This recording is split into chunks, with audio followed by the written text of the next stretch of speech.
our last times going to these certain places, these certain road trips are starting to slim down. So we're just it's just crazy that we've been this is our last year playing, but we look at it just like it's another game. We got two tough opponents, UCLA and USC. So just like he said, go down there and just hopefully we can get two road breakthroughs.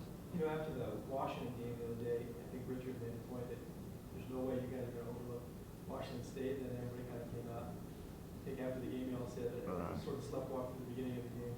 How do you make sure that with UCLA sitting there on Sunday, you don't get thinking about them at the expense of USC on Wednesday? We just know what UCLA is capable. I mean, USC is capable of. Yeah, we just know what USC is capable of. I mean, they play.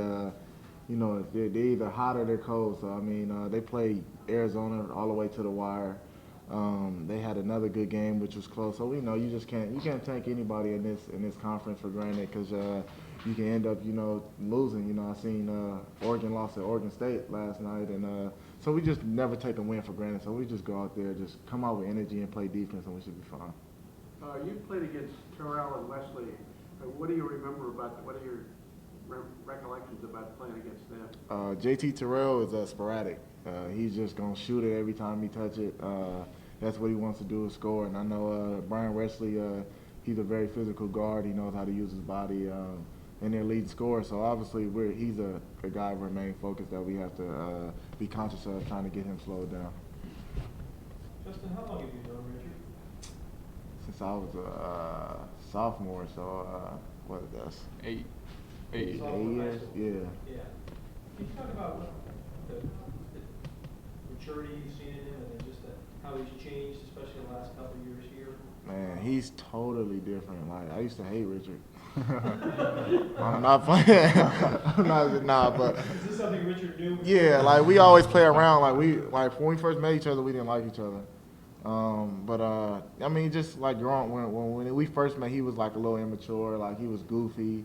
Really wasn't into basketball yet. Just kind of just finding himself. And then now just like the maturity he is, like what type of person he is. He's a good person.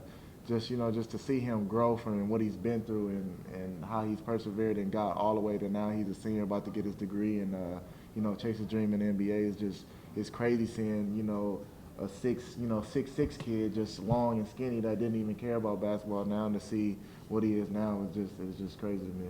Are there moments that come to mind where you saw that immaturity before and then something that's happened recently that shows how much different he is?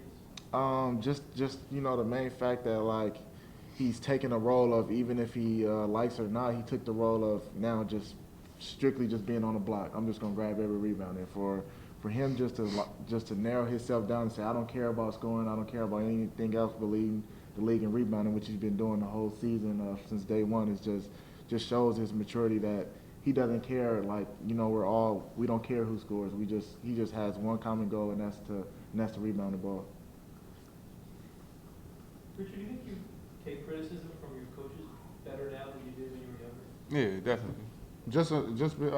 Just from the fact that when I was younger, I used to just think I would look at it as they just yelling at me, they don't like me, And then over the course of the years, you kind of see like they see your potential, they see something bigger inside you, and you gotta accept coaching. It's not gonna always be, it's not gonna always be like how you want to hear it, sugarcoated and everything. I learned that you gotta listen to what they're saying, not how they're saying it. So that went a big way, and I learned through the years. If you do something wrong, like that's their job to yell at you. Like that's your job, and you got to do your job, and that's accept coaching, and play through it.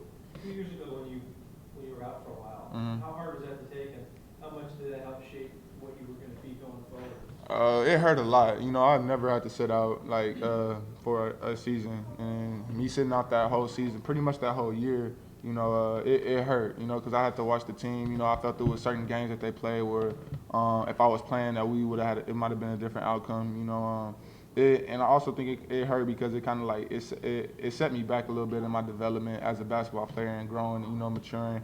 But I mean, everything happens for a reason, and without that happening, it might not have made me who I am today. So I mean, I can't say it was a total loss. I was gonna say, did you sort of have to mature as a person a little bit before you could mature as a player? You think?